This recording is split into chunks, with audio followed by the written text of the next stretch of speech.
introduction. My name is Dr. Stavros Karamperidis. I'm a lecturer at the University of Plymouth in Maritime Economics and also a member of the Ports and Waterways, Maritime Waterways Committee of the CILT.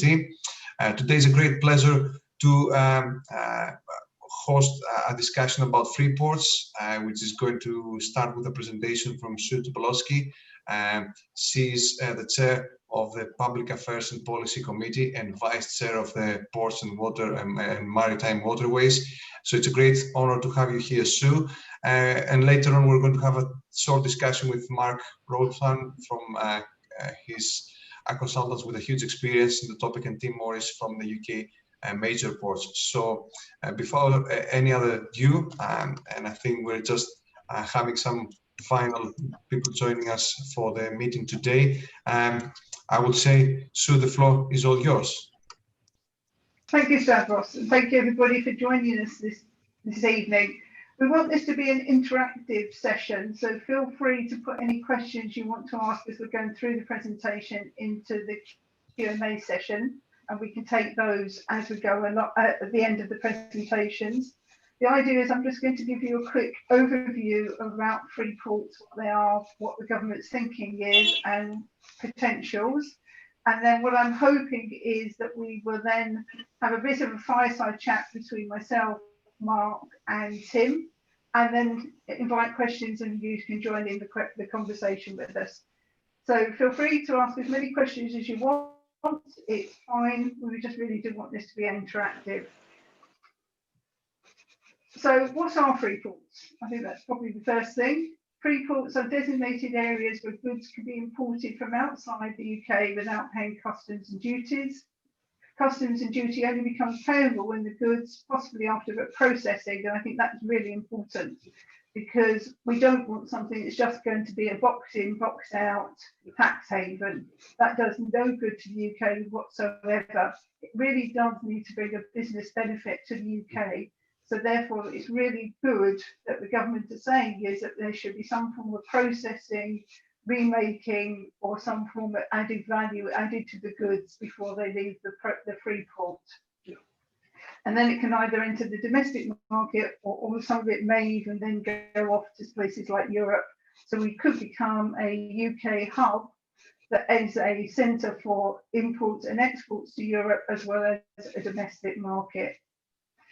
Alongside this, because obviously there needs to be other incentives to get people to invest, to set up these processing plants, whatever it is, manufacturing units, there will be tax advantages, and Mark's going to talk to this later on a lot more. But the most crucial thing is planning. When I'm talking to anybody in the port sector that owns a port, the biggest thing that stops them in their growth is planning. The amount of time it takes to get something through means that the idea has either gone cold or in fact it's no longer actually a viable business proposition and the people have gone on and done something else. So reducing the planning, the complexity and the time is a crucial part of this. And also reducing the red tape, which actually takes a lot of time, effort and cost. So why is the UK government and what is its policies on Freeports? Well, it actually stated in their manifesto their commitment to Freeports. They've been very, very keen and see this as a way of boosting trade, jobs and investment in the UK.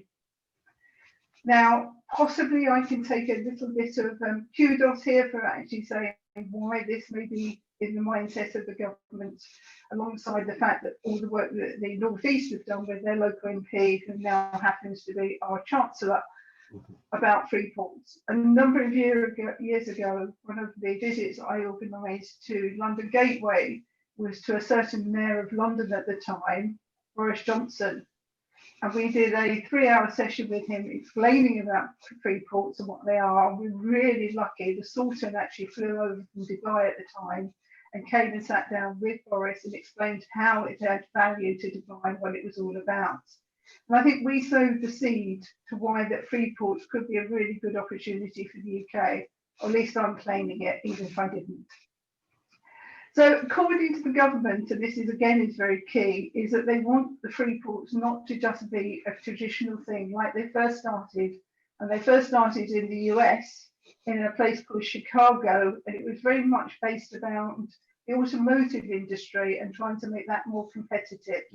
So it's a very sea-based concept and based around a very silo industry when they first started, but they have evolved and they've grown as various countries around the world have taken them.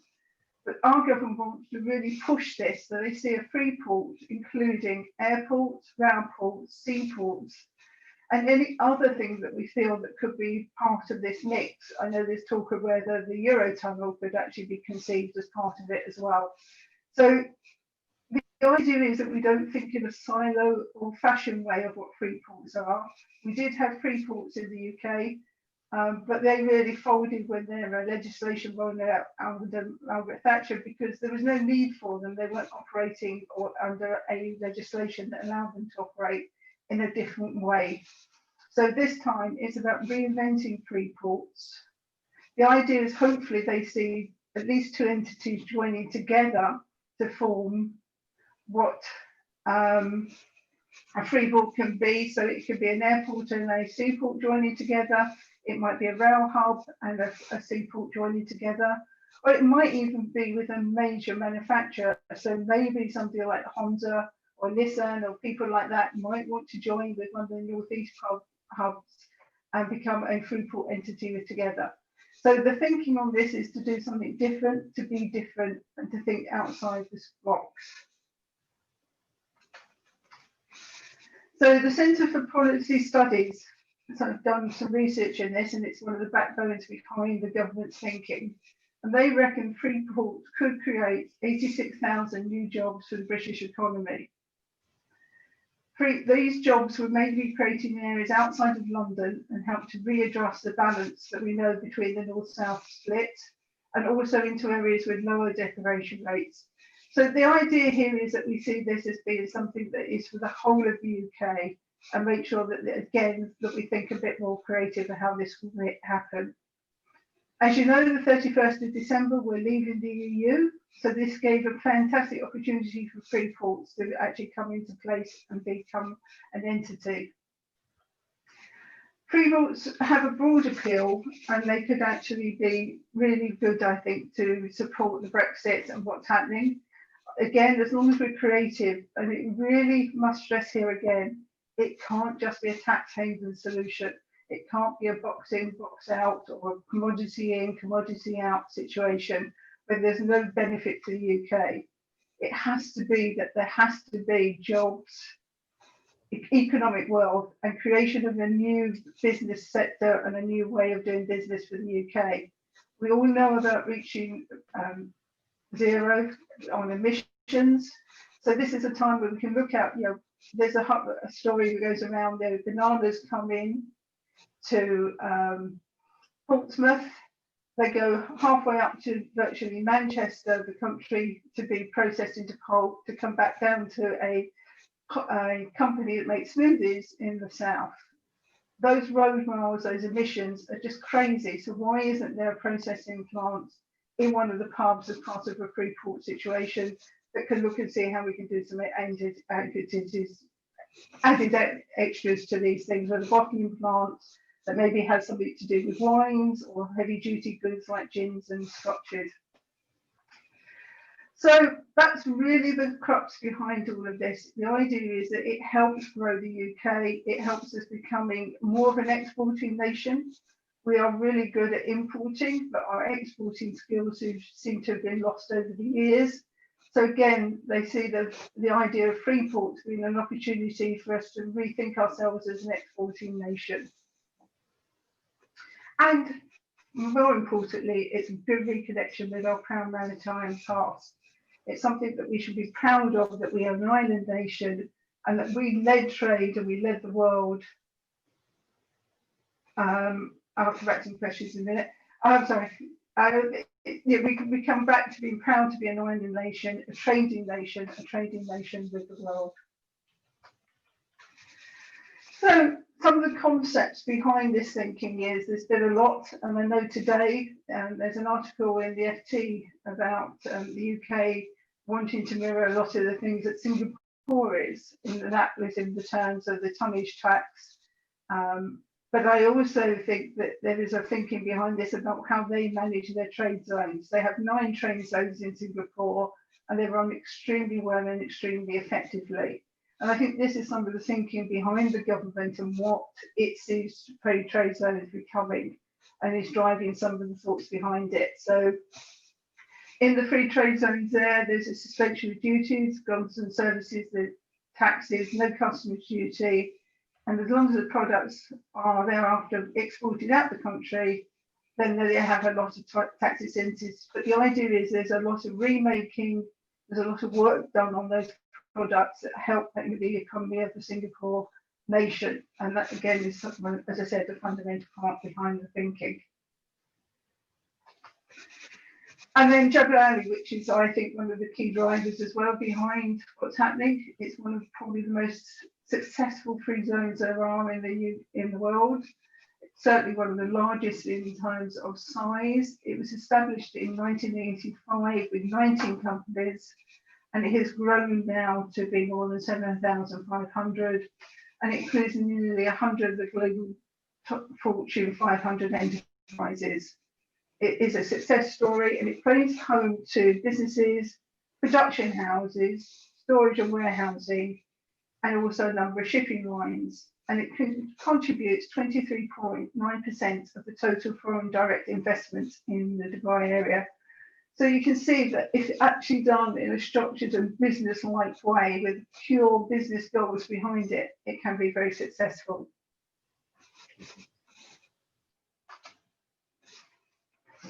I thought you might be interested to just what actually goes through a free zone area. So this is what's currently going through Jebel Ali at the moment.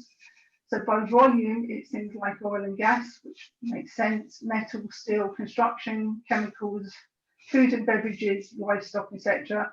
But by value, and this is the important part, is thinking about how we can do the reworking and adding value, is electronics, electrical, oil and gas again, automotive, transport, and by that it means things like buses, coaches, trains and things, retail, then general trading and merchandising for clothing, machinery and equipment.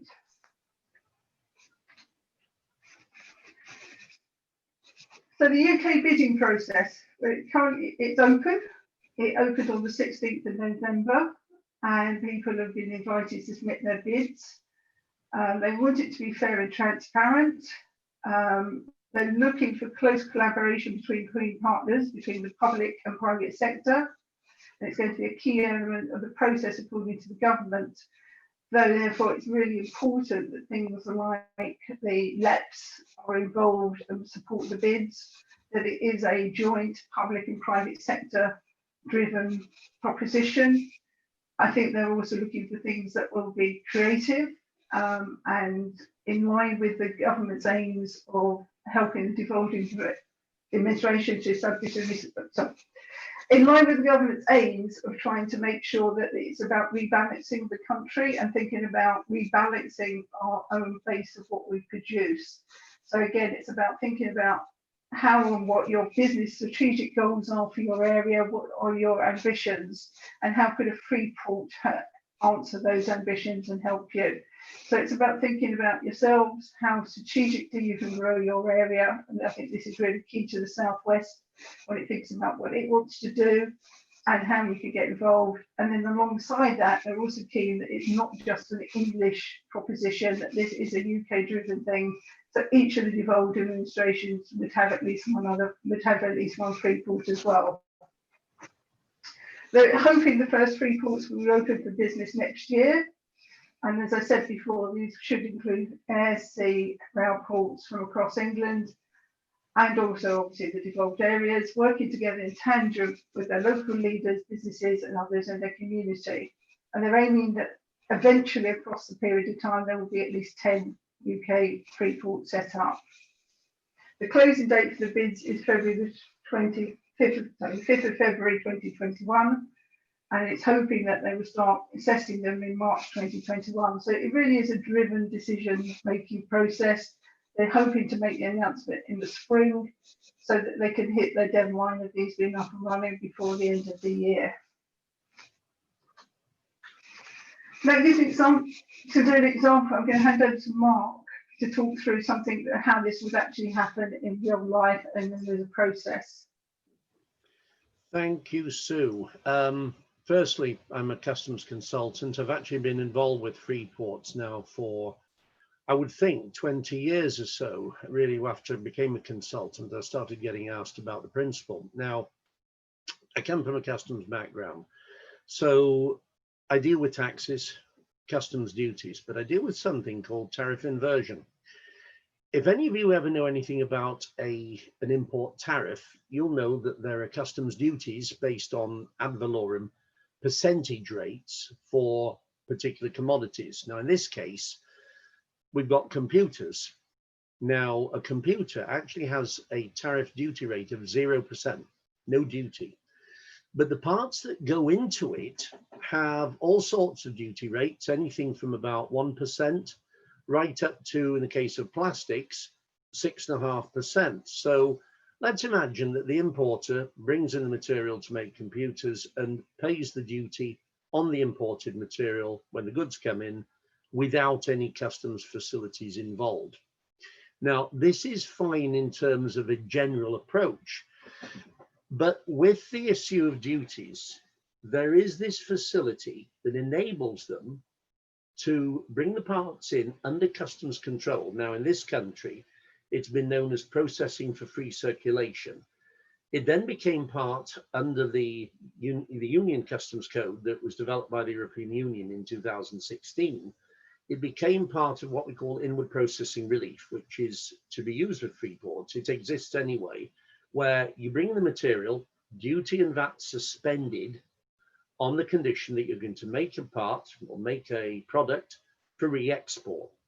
And what HMRC did was they extended that facility to processing for free circulation, which said not only was the facility for re-export, but now it could be used to make the goods under customs control and bring them into free circulation based on the duty rate of the finished product, but taking into account the value of the imported material. Now, as Sue said, the Americans have actually been using this very extensively with the automotive business. In fact, I got involved with a project which really was in its early stages in Greenville, Spartanburg, South Carolina, when I was asked to supply a bit of expertise on the BMW facility that was being set up for the Z3 convertible car. And the idea was all the imported components come into the zone, so free trade zone by another name, manufactured under customs control, and then either brought into free circulation with the car import duty code, which in fact is 2.5% in the States, whereas the components again had up to maybe 5 or 6% duty. Manufacture the car, import it into the States at the duty rate of the car, and only pay the duty on the imported material value, or re-export it.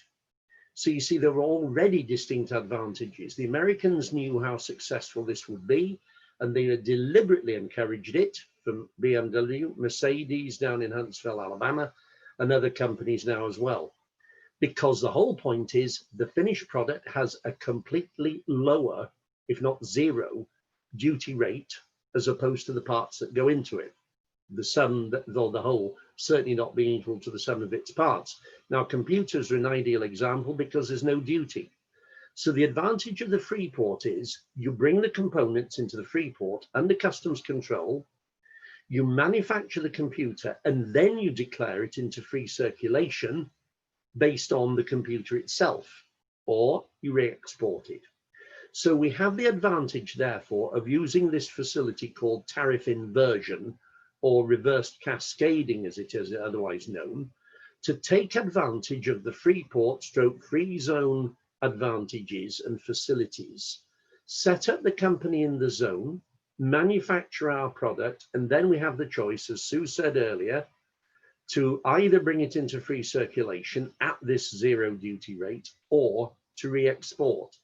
Now you consider the number of computer companies, the likes of Dell, Hewlett-Packard, etc. They already use these facilities halfway around the world. Sue's alluded to Jebel Ali. There are the free zones in Singapore and in China, Madagascar, Mauritius, Morocco has them. There is a huge free zone facility just outside the port of Tangier, Tangier Med as it's known. And they are using that zone for these sort of products as well as automotive, because they know that they can manufacture everything under customs control, no duty at all or VAT in the zone itself, that's all suspended. And then they make the decision, are they going to import into North Africa or are they going to re-export, in this case, to Europe and beyond? So you see, the point being, you use a free zone for the purposes of customs controlled manufacture. And this is where Britain can score. Originally, the free ports were simply for storage. Now they will be available for manufacture as well to promote export growth, but equally promote a lot more advantages in terms of duty liability at a reduced rate, thus making the product far more competitive on the domestic market. I think I've said enough on that slide, Sue, if that's okay.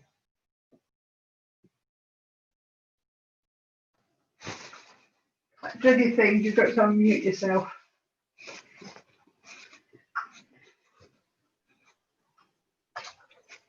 Sorry, am I still there? No, you're not. I'm trying to get the slides to move on, but they don't want to. Oh, that typical of The me. joy of Zoom. Okay, I think we're just going to take out a minute and say, stop sharing. I mean, from that basic explanation, does everybody understand this principle of duty reductions, etc.?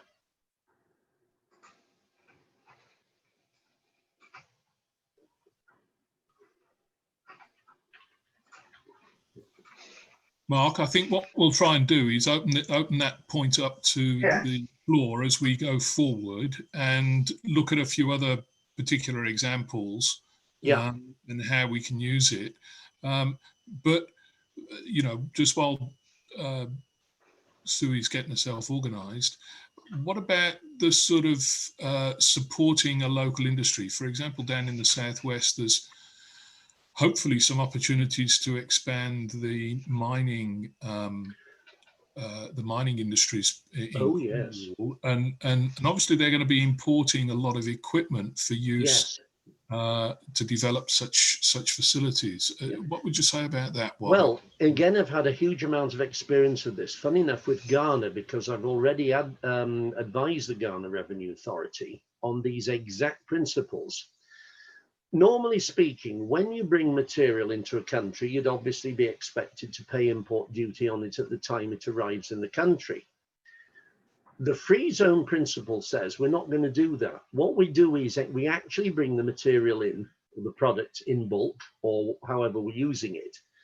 And it's then when we decide what we're going to do with it. Now, capital equipment is obviously a huge expense. And as you said, Tony, the mining industry, in heaven's sakes, it's been there for centuries, needs equipment. However, it doesn't need it all at one go. And you find this very much with bulk traffic or major capital items. If you're not going to use the equipment straight away, why on earth bring it into free circulation and pay import duty and VAT on it, which you'd have to do? It's far better to have a free zone or free port there to store the equipment until it's actually used, and customs actually allow a facility of almost temporary use where you can actually temporarily bring the material in to the country. As long as you're going to re-export it, they do make allowances for this. And this is why the free port is essential.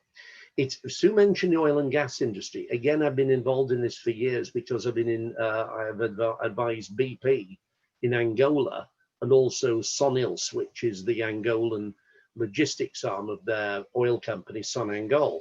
And I was called in to teach them logistics, but also to advise on it. And we have a facility there in Luanda called an offshore supply base. And unbeknown to a lot of people, these bases have existed around the world for long enough. And as you said, Tony, the point being, you bring in your capital equipment into the zone and it's going to stay there until you actually need it. And only then do you declare it to customs. So in reality, you can create a supply base, which is therefore a free port, alongside the port. And in the case of Plymouth, Falmouth is ideal for this too. Bristol equally, even Southampton, considering we have Marchwood across the river, that you can actually create the zone for the purposes of either bulk storage of all sorts of commodities or capital equipment, because you keep it there under customs control for as long as you wish, until such time as the company needs it, and only then will they bring that equipment into free circulation. But depending upon its use, and this is what we call end use, we then use it for a specific purpose. So customs make allowances for this, and in offshore, there is very much this use because it's called continental shelf offshore end use. And that means you won't pay duty at all on it because it's going to an offshore particular operation. Let's say oil and gas in the North Sea, west of Shetland, wherever. Now, or for the even mining, wind farms. Sorry? Or even wind farms? Yes, indeed. Yeah. Now, wind farms, very true, because it's out of what we call the 12-mile limit. If it's outside that 12-mile limit, it's out of domestic jurisdiction. And that's why, again, people like Siemens, Dong Energy, and a few more want to see this happen. They want the facility to store goods, let's say turbines, in a free zone, an offshore supply base, as long as they wish, to both send the material out, send temporary items, let's say equipment for maintenance or construction, to do the job back into the free port, and it'll stay there until it's used again. And this is what the oil and gas companies insist on. The Tees offshore base was designed primarily around this, and indeed other areas in Scotland that were developing because the oil and gas sector, Aberdeen for one, Peterhead, Wick. This is why these facilities have become essential to this sort of work. And as he said, for mining, it's the same. The equipment would solely be used for the mining sector and therefore can be given these advantages to bring it into the free port, hold it there until it's necessary to be used, and then brought into the area where it is going to be used under some form of customs management.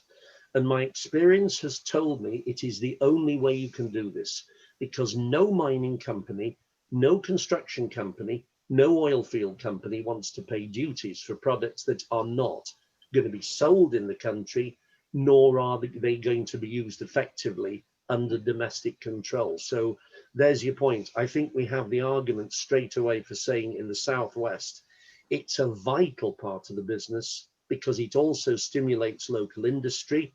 It helps industries to specialize, to grow, as well as associate companies, let's say manufacturing equipment associated with the industry. The mining industry always has companies associated with it in terms of either logistics or in terms of the supply of materials.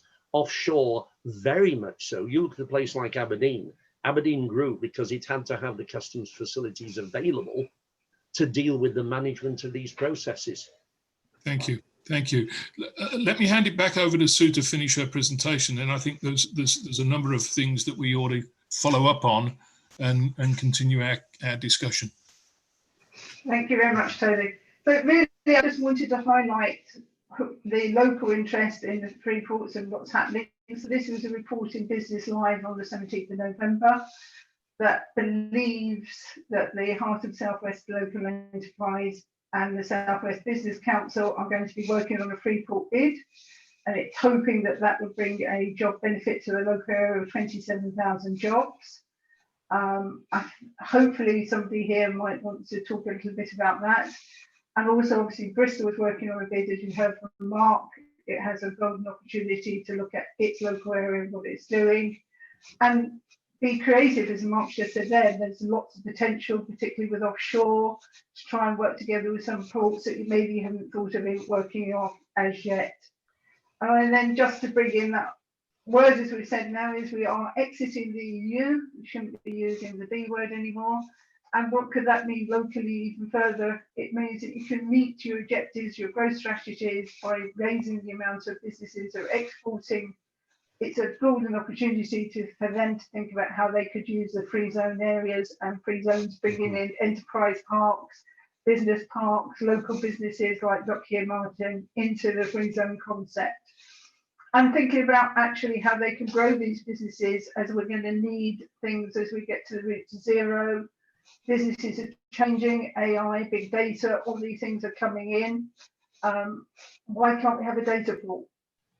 There's all sorts of things that people can do. It's really a golden opportunity to hit that reset button, think a bit more creatively and more stimulated about what you can do to your local area. But I also want to bring Tim in now.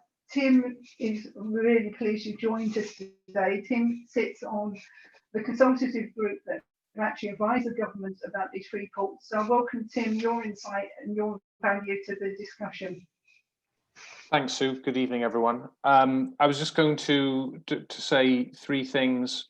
One of which is to put this in the broader context of where I think the interest is, and I think there is significant interest in the Freeports concept from port operators, and not just seaport operators across the UK. Airports, I know one or two of the rail hubs are interested in it, as well as some of the industrial brown site developers.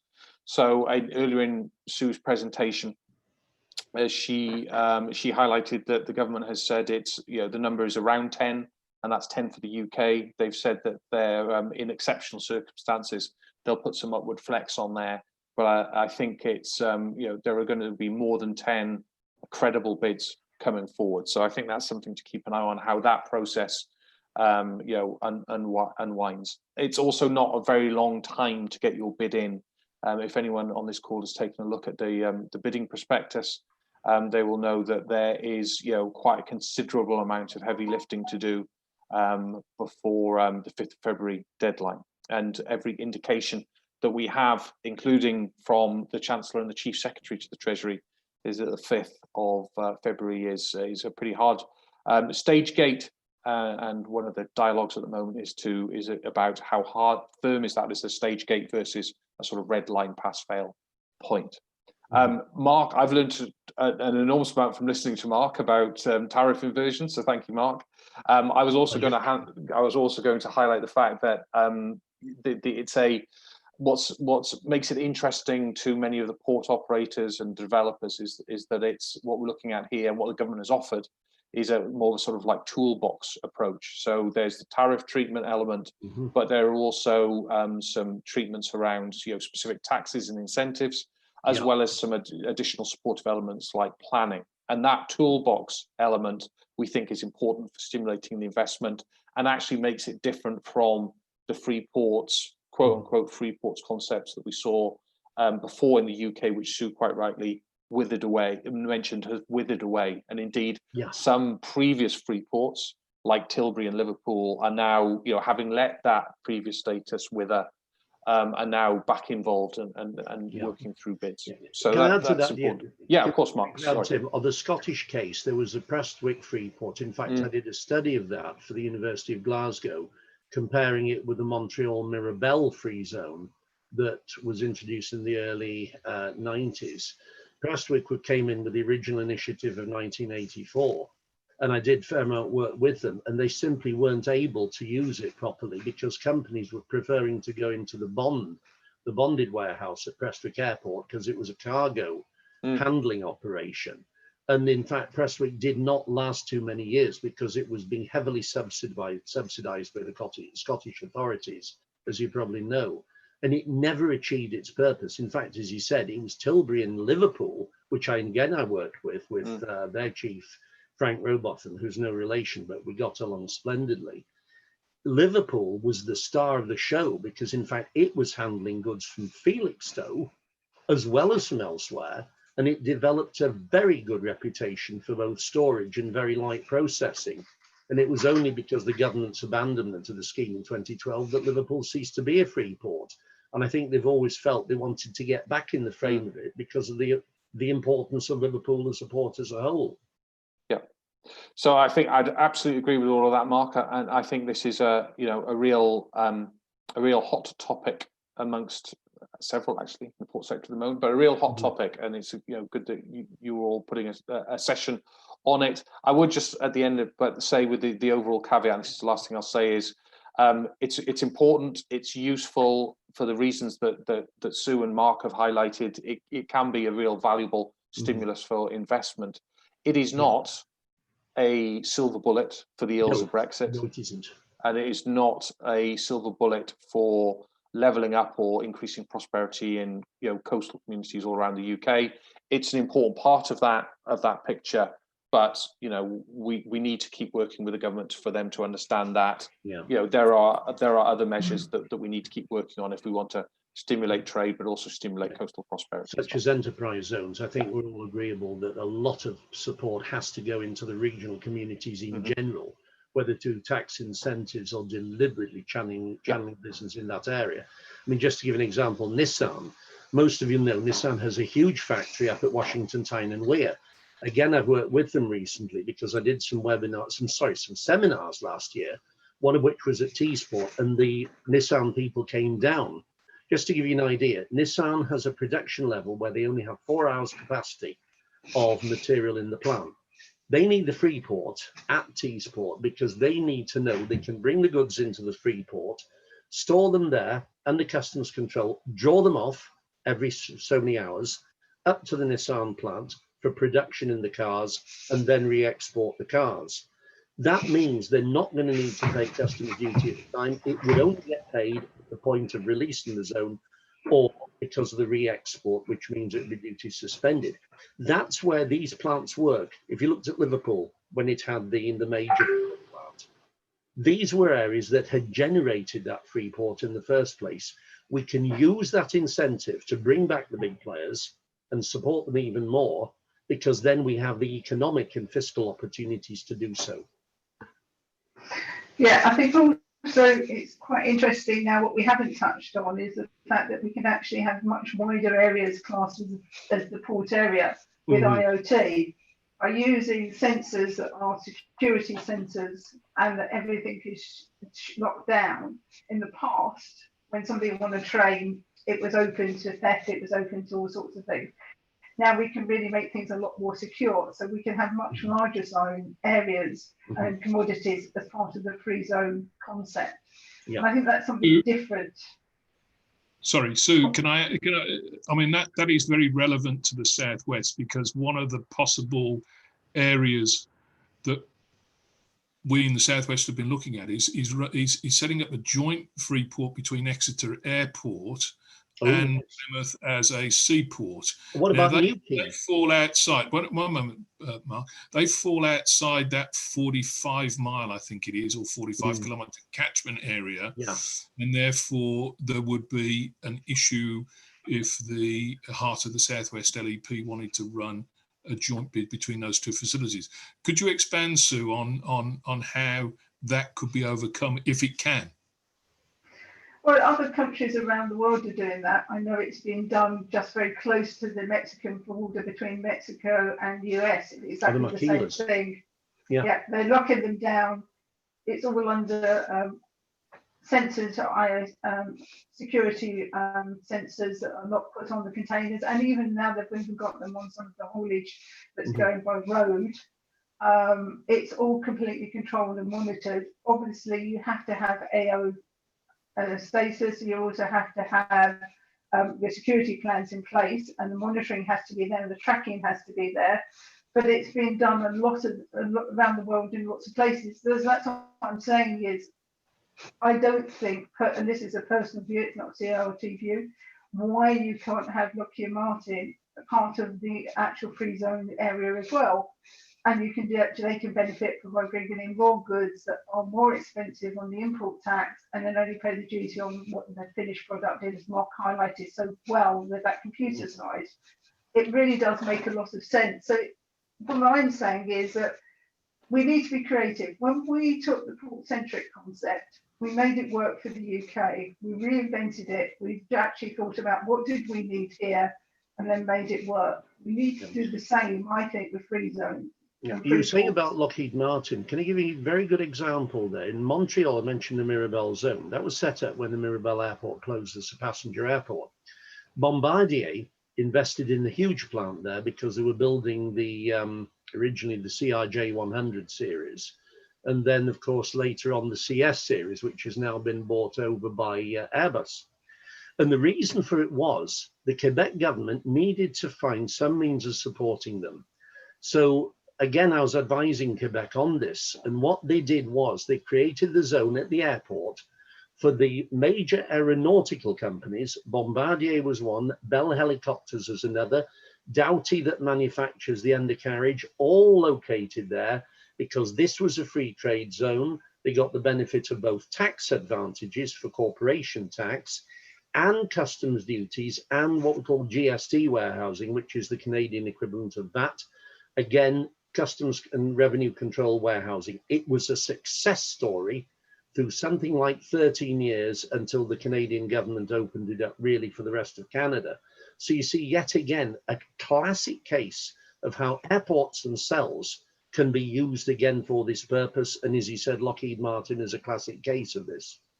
So Tony, just as a practical perspective, you'd be unsurprised to learn that a number of people are testing this idea of the 45-kilometre limit with Treasury and MHCLG, etc. And the answer so far, and I'm not entirely sure how, whether this is actually set out in the public Q&A, but the answer so far seems to be sucking of teeth and saying, well, we might look at exceptions to that if there's a compelling case. So then you get on to, okay, so what makes a compelling case? And one of the things that struck me as you were describing it there was, one of the responses I've heard is there a coherent sense of place about the slightly bigger, longer space, call it what you will, which might fit in your circumstance, because it does feel like there's a coherent story to be told over those locations, but they are just, the Southwest is just geographically more distributed than, say, if you were doing it in the Northwest, right, where chemicals cluster versus next to airport, next to ports, in a much more condensed sense. So I'm not a consultant and I'm not on commission, but it just struck me when I heard you describe it, that might be anyway. There we are. I'm in. Good man. Okay. Lauren, can I ask? There's a participant on that's asked a question, Richard May, who I know works for Plymouth Council. And can you unmute Plymouth so that he can ask his question directly of the panel, please? Richard, I think you need to. There you are. You're unmuted. Yeah, no, that's very kind. Thank you, Tony.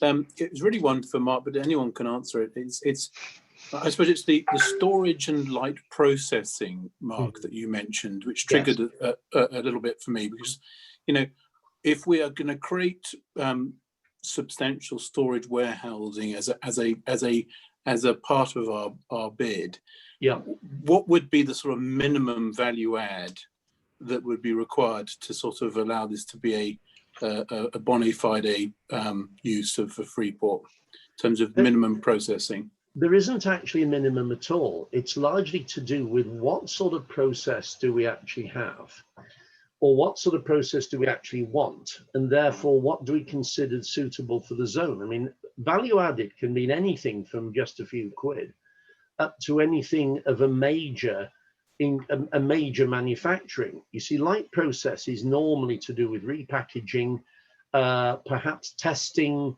anything which a normal Freeport, in other words, a glorified customs warehouse, would do anyway. In other words, you can actually bring in bulk cargoes and then you can package them, for example, into the consumer sector and then distribute them out. They're not actually changing the commodity code, so the actual duty rate wouldn't change. But if we then look at something like assembly of product, which would be light manufacturing, let's say you bring in the components, you're going to assemble a product. A computer is a classic case. It's a screwdriver assembly. In fact, that's what the Mexican maquilas were for that Sue was alluding to earlier. So there's no minimal level. It's more a case of what is the end use? Is it for domestic consumption or is it for re-export? Because if it's a combination of the two, then you automatically have your incentives there, because it's saying that as long as the goods are in the zone, they can stay as long as they wish under the use of IPR, which is the extension of this. You can then manufacture for domestic or for overseas. So in answer to your question, as I said, there is no minimum to it. It's the justification for using it in order to avoid unnecessary import duties and VAT. Or it could be with the reach to zero, it's going to eliminate lots of road miles that aren't necessarily needed because it's going to another assembly plant somewhere else in the UK. Which it can do. So I think, this whole thing about what is the value needs to be looked at constructively. Another way could be, does it mean that we can do more here? So, as we hit the road out, will we be actually bringing in bulk wine from France, Italy and Spain and bottling here? Because then it can come into a free zone duty free and only pay when the supermarket calls them off in physical bottles. So there's always we can look at it, but I also think we could become a hub for the US, and I think it's really strategically significant. It doesn't obviously help the Southwest, but why has Liverpool suddenly got the new Mersey sailings, the large ships coming in? I think that they've actually cottoned onto this, and with a good free zone enterprise right across the UK, which could be connected by train and, as I say, sensors or secure haulage across the UK to the free zones, we could become the import hub for Europe, where we do the remaking, we can do whether it's on shoes and things like that, the relabeling, the resizing, the boxing, so they come in on bulk and they can get as many in the container as possible. I've never understood why Apple move around 90% of the time air in their container, because everything comes in packaged and their packaging is full of just air with all this plastic surrounding it. You can bring in the raw commodity of just the iPods and the iPod and the phones, and then package and put here with proper English instructions. You don't have to have pages and pages of Spanish, Japanese, and God knows what else to tell you how to use your phone. So there's ways we can lose the environmental impact that we want to make on the planet, and this all together is my view. But Tim, I want to bring you in here to one of the questions that's come through on the Q&A, and that is, do the other ports think they're going to be threatened, or is there threats to the other ports if only 10 get Freeport zone status and they don't? Yeah, I think the short answer to that is yes. That it is inevitably a competition of winners and losers. That is, some ports are mitigating that by joint bids, particularly where they're geographically, if not co-located, at least fairly close. So I think it's common knowledge that on the Thames there's a bid that involves a number of ports, and then also I think this is where we get back to this discussion about how ports or free ports are not silver bullets for the regional inequality and levelling up. So therefore, I mean, our point that we make to government is that there's some very sensible things that are in the free ports offer or toolbox that not only don't have to be, but shouldn't necessarily just be about the free ports. So there's some sensible flexibilities on planning, some of the more technical but nevertheless important pro-investment tax treatments. So, for example, around capital allowances, in our mind, there's no reason why they shouldn't be more broadly applied. And then you get less of this, winners, black and white, winners and losers, but a more sort of staged approach. Is that helpful, Sue? Yeah, very helpful, thank you. And George has just put something in there about we used to ship apples in bulk in 20-foot containers from Australia to the UK in the 1987-ish time, and they were packed in Kent. A really good example of how it can actually happen again. This is what I was talking about before. We can bring in all the oranges and things from both the US and Spain. They can be juiced and then done in the free zone and then exported out both to Europe and to other places. So this is how I'm saying the opportunities there. What we need and what we're really good at is we need to get our entrepreneurial spirits on and think outside the box of what we can do with this. Mark, I would point something out, Sue. We've talked about free ports in general. The one thing that you read about, in fact, I might as well tell everybody, I produced a long report, partly about the whole principle and then case studies. Now, there are various kinds of ports or free zones. The free port is basically attached to a port. It sits alongside it. It is an extension of a port, but obviously for customs controlled storage, logistics and manufacture. But we also have, the American system, the foreign trade zone is used very much for domestic distribution. so that the products are made, as I said earlier, in the tariff inversion and then brought in the US.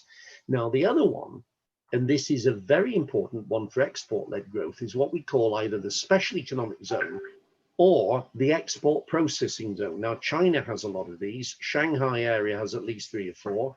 Jebel Ali is one of these, and you find they are very prevalent in the developing countries. Now, these are where the main emphasis isn't so much on domestic trade, it is on export-led growth.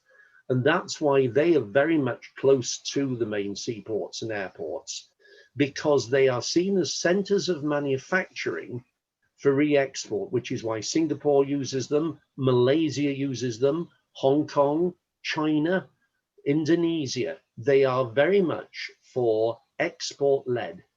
Everything under customs control, components come in from overseas, manufactured into products for re-export. And I'll tell you now, the computer companies use them hugely. It is possible to see from the statistics, if anybody wants, I do have examples, of how companies such as Hewlett-Packard, Dell, etc., have invested in these zones and as a result have gained a large amount of money. In Turkey, there's a particular case, there's a place in the south of Turkey, I'm not sure whether it's Mersin or one of the others, where the free zone has led now to a commercial resort. Trevor McDonald went there, funnily enough. They have huge hotels. They're all being used by business people who are working with the zones. The Turkish free zones are producing a massive amount of revenue for the Turkish economy. Well, if they can do it, why can't we do it? Shannon did it in Ireland between 1959 and, well, it still has to a point, the Shannon Free Zone. It was there for a combination of storage and manufacture. And in fact, Shannon Development, the organization that effectively ran it, is now seen as one of the benchmarks in advisory capacity in terms of how the free zone concept can work. I've worked with them myself. I've seen how it's done. It's the practical side of saying you can make money out of either an export processing zone or a free zone because it generates business all of its own accord. Thank you. Mark, can I just, actually Mark and Sue and Tim, just to comment on, when I've spent a lot of time out in the Middle East and I've seen the way companies work, both in Jebel Ali, but also there are free zones at the airport. The Dubai airport has a free zone. Yes, it does. Yes. They use obviously free trade zone entities. Yep. And some of these companies are not there for the import and export of physical product. They're actually a vehicle to own other assets offshore. Yes. I don't know whether anybody wants to comment about. Yes, I do, because again, I've seen it in Dubai. There is the new Oasis free zone being built, in fact, at the south end of Dubai. And they already put in a financial free zone. Now, in my report, I talked about this. Dubai is a major international center. And you're quite right, Tony, this is investment. And what Dubai did was to develop an area to the west of the city. It's the media city, more or less. And it's actually a financial free zone so that companies in banking, insurance, financial services and investments located headquarters of companies and things like yes. that. Companies that are set up to, like I set one up in Dubai to own logistics assets. Exactly. At least. That's it, because there's no corporation tax. There's very low income tax. And the reason is because it's an international business. It means that you can trade worldwide, as you said, for things like investments, logistics, all by having a designated zone. Let's say Canary Wharf, and this is an idea I've thought of a while ago. That's London's financial centre. Europe's trying to attract all sorts of things, but we would actually have the ability to set up a financial and investment-free zone in Canary Wharf, close to where Sue works, funnily enough, designated by the lines through basically the canals and the wharf basins. And that whole area could be a designated financial and services free zone where you are free or very reduced corporation tax, income tax, property tax incentives, because all these are what Dubai is doing now. It's not just about reducing your tax burden, although obviously that can be very important. Yeah. Yes. I mean, the reason that my company had set them up in the Middle East to own various assets, Mhm. was yes, I suppose partially it was a tax vehicle, but it was also an easier, simpler way of controlling overseas assets. Oh, it is. But it still brought a lot of revenue into the local Dubai, Sharjah airport region. Well, it does, because it's a centre of activity promoting growth in that sector. All I hope is that Mr. Barnier isn't listening, because this is exactly what the EU fear. Well, I'll tell you an example where they clamped down. Portugal has a free zone in Madeira. It's not a customs free zone. It is more of an investment stroke financial free zone. And the European Union, and I'll tell you this now because I know the practice, they hate free zones because they see them as a form of tax incentive that they don't want. And one of the reasons they wanted to tie the UK down, they didn't like the idea of the UK suddenly being free of all the EU bondage to set up financial and incentive zones in this respect. They hate it because they want the money to put in, and I'm sorry if I'm going to sound like Nigel Farage, and I do support it. We should be careful. This is very careful here. Discussion. Yes. Yeah. Basically, Anyway, I want to move. Actually, I do want to move, Mark. I do want to move on to a question from Les, because I'm. But you see what I mean? They don't like tax incentives. They want to get their hands on as much money as they can. So of course they don't like free zones. Well, Okay. we're all in that school too. Yeah, we have a question from Les. Les Ritchie. He's asking, do you think that a bid encompassing sea, rail, air capabilities with good road links has a better chance of success? And then he's highlighted some. Now, we must be mindful here that CILT are not endorsing anybody's bid. We're endorsing the concept, and I'm sure Tim will say what's going ahead, and trying to help people find their way and bring discussions like this that might stimulate people's ideas.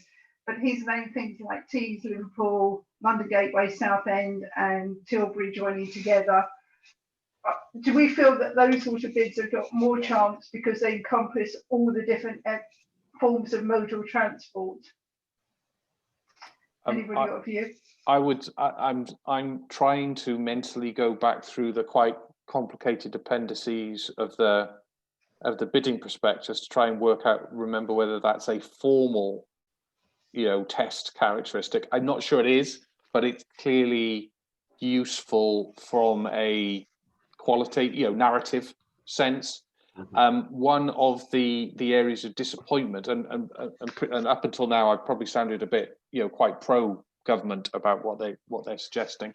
If I was going to be critical of one area of their of what they've put forward as the package, is that it doesn't include a great deal of substance on improving connectivity in and out of the actual free zone. And I think a number of people have certainly highlighted to me that that's an important success criteria. So there's not a lot of money for that. So I guess that if to the extent that is an important criteria, they would be looking for locations that already come with a certain degree of connectivity in place, or that could be nudged over the line into increasing the connectivity, rather than this coming with a big package of money to build a new railway, build a new 3-lane freight capable carriageway into the area. It's interesting. I was going to say, interesting, Tim, we're just doing our response to Peter Hendy's union connectivity review that he's doing. And I think that's how we're feeding in that part of it. So rather than not doing it in the Freeport consultation, but we're saying as part of the union connectivity review, it's fundamental that we actually invest this money in joining our ports up and our connections to them. And we're also doing it in our Routes to Zero work. So I think we can actually take those points and bring them into other parts of the consultation work that's going on. I think it's interesting. There's somebody that goes under the title of NPR has made the very valid point that tax obviously supports schools, universities, and the NHS. So it's important to realise that Freeports aren't there to just simply avoid tax. No. They are there to make business simpler and to facilitate growth, employment, and therefore to pay taxes. It's you know, I don't think that we're trying to argue that this is about a race to the bottom. I don't know whether the panel wants to address that. Yeah, and I think every contact that we've had with ministers in a number of government departments has emphasised that one of the really important things that would make a bid compelling to them is what it does for local employment, but also, and indeed I was pleasantly surprised to hear the Chief Secretary of the Treasury mention this, what it also does to social capital as well as investment capital for the particular region. So not just the taxes and jobs and prosperity, but what it does for skills, what is it doing for the broader community around it. So yeah, absolutely. These things are not being set up, and neither is the intention of the people who are proposing them to be some kind of brass plate related tax avoidance measure. Yeah. Can I add on that, Tim? You're saying about skills generation. If you look at most of the free zones worldwide, they have actually been a centre of apprenticeships, employment. I mean, a lot of people say, oh, but they're low labour rates. Yeah, there is that to a point, but you also find a huge amount of investment for employment, because after all, people then have more jobs in the area. It brings in people from outside the country. Yes, as you said, Tony, in Dubai, this is one of the main things. But what he does also generated is a lot of engineering skills and apprenticeships in places where they haven't existed for some time. The oil industry in Luanda has employed a huge number of people there because this was the oil industry, and they could bring people in to train them in logistics, production, engineering, and all kinds of things. And I've trained them. And I've seen them come up over the years.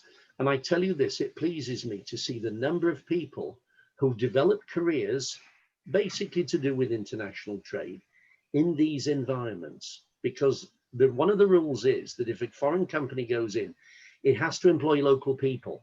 BMW did that in America. They had to employ local people because that was part of the South Carolina insistence, because it was a means of developing economically the growth of South Carolina, which has always been rather less of a wealthy state. In every case where you find the free zone environment, you will find employment generation like nothing else. Thank you. Tim, We're sort of rapidly coming to the end of our time, Sue, although it's passed a lot quicker than I thought it would. Could I ask you, Sue, to perhaps wrap up some of this and just sort of encapsulate the thoughts?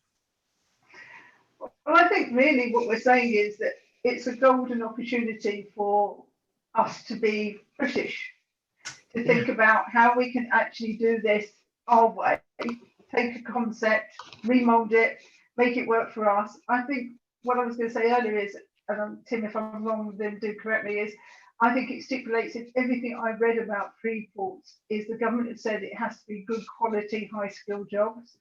They certainly do not want to race to the bottom, and I don't think a bid that portrays that will actually get through. I think it's an opportunity for us to actually take something and lead the world again and get back our exporting mojo that we've lost. So I think this is a really good opportunity. I think the Southwest can benefit from it if they think creatively and put the bid together in a really good way. Hopefully we've stimulated some people today to go away and think about it and how they can add value to it. I personally would like to thank Tim for joining us today. I think it's been great, and thank you very much for giving up your time, Tim. We really do appreciate it. Mark, thank you as ever, always engaging, and we will be adding Mark's papers to the PMW website, which is my plug. Please do think about actually making sure you go and have a look at the PMW community, joining us at the PMW and be part of the group, because these discussions happen all the time. And we really would love you to be part of it. And thank you very much, Tony, for putting the whole thing together, because it's been brilliant. Thank you. Thank you very much indeed to all of the speakers, and on behalf of Stavros, who's our local chairman down in Plymouth, and myself in the Southwest. I think you make a good point.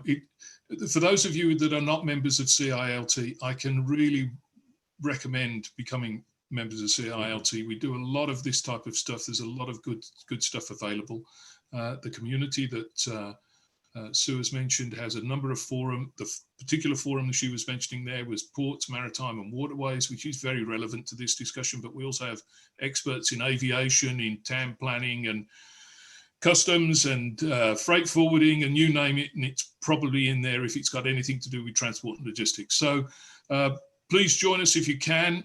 My thanks to everybody for taking part, delegates and speakers, and particular thanks to Tim for making the time to support CILT.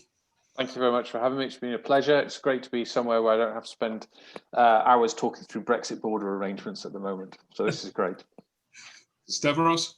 Yes, thank you very much, everybody. Sue, Mark, Tim, and Tony. Thank you. It was a splendid event, I have to say. Really good stuff and great discussion. I think we have to keep continuing that kind of discussion, especially down in the southwest. And I think I have to wear again my chairman hat for Devon and Cornwall, and we can see a lot of opportunities for the area, especially with the 5G networks that we see in Plymouth that recently had been implemented. It's the first world's ocean embedded system. And Sue mentioned several times that we have to enlist technologies, and Mark talks about the value-added services, that they have unlimited ways to go forward. So I think if we can combine all that kind of stuff instead of the typical connectivity, talking about road and rail, and we add also the technology element on top, I think we'll manage to have some very good things that can strive for the UK in total. Thank you very much, everybody. Stavros, just very briefly, fruit and veg, you know what I mean? Can we have a conversation sometime about it? Yep. With that, I think we'll say good night. Lauren, if you wouldn't mind just allowing us all to go off to our gin and tonics. Yes. Good night, everybody.